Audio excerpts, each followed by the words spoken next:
We have worked our way up to chapter 28 of the book of Job now, and we're right in the midst of a dialogue between Job and his friends. And right now, Job himself is speaking. He's expressing some of his complaints about life and about God. He's frustrated. He knows God is beyond his comprehension. And as he picks up in chapter 28, he's going to start with the achievements of humanity.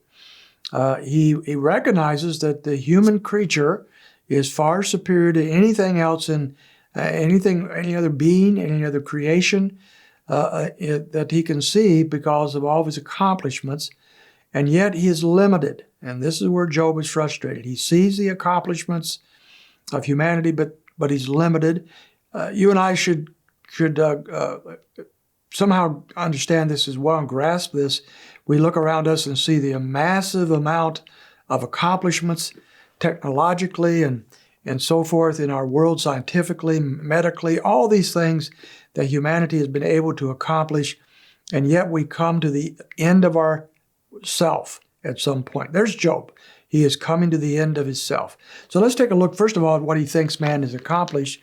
He just looks around and he sees that humanity has been able to mine the resources of the earth. In verse 1, he says, "So surely there's a mine for silver and a place where they can refine gold. Iron is taken from the dust and copper is smelted from the rock." Mankind has learned how to go into the ground itself, pull out things that are valuable and helpful and great resources, things that are beautiful and things that are necessary. Who can do that? Animals instinctively do various things, but they cannot do things like this. Only humanity can. And then he talks about that humanity has been able to figure out light. Verse 3, man puts an end to darkness, and to the furthest limit he searches out the rock in gloom and deep shadow. So humanity has been able to pierce the darkness with light. Animals sometimes can see in the dark, but they cannot create a fire. They cannot start a torch. They cannot invent a light bulb, which of course Job doesn't know about yet. But eventually Einstein would help us, Edison would help us there. So we have these accomplishments of humanity that are astounding. What abilities humanity has. He moves on to the resources of the earth in verse 5. The earth, from it comes food. The underneath, it is turned up as fire. The rocks are the sources of sapphire. Its dust contains gold.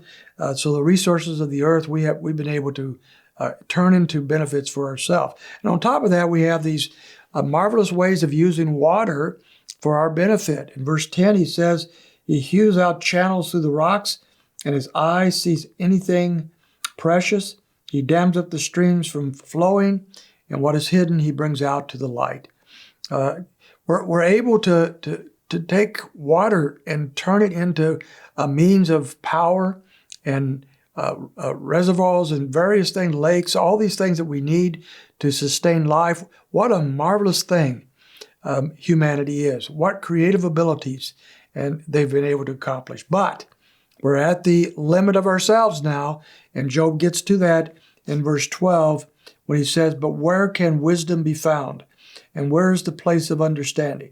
Man does not know its value, nor is it found in the land of the living. The deep says, it is not in me, and the sea says, it is not with me." He's saying, look, we can do all these things. We can accomplish all these things, and we've accomplished so much more since the time of Job. And yet we cannot find wisdom. Where is it?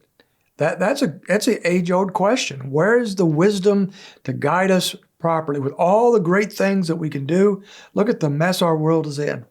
The crime, the wars, the death, and unnecessary deaths, all the awful things that we do to one another globally, some places worse than others.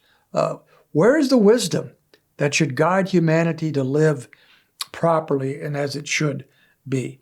He says it cannot be purchased. Verse 18, he says, "And the acquisition of wisdom is above that of pearls."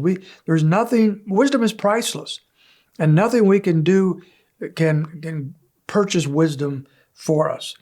So how do we find it? Verse 20, he goes to this. He says that very clearly. "And where does wisdom come from? and where's the place of understanding? That's where we're going to leave our friend Job today.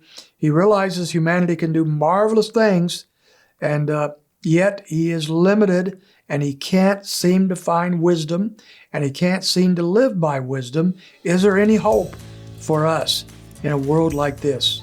A world of great achievements that lacks the wisdom to properly use many of those achievements. Where can wisdom be found? Well, Job's going to look into that with us tomorrow.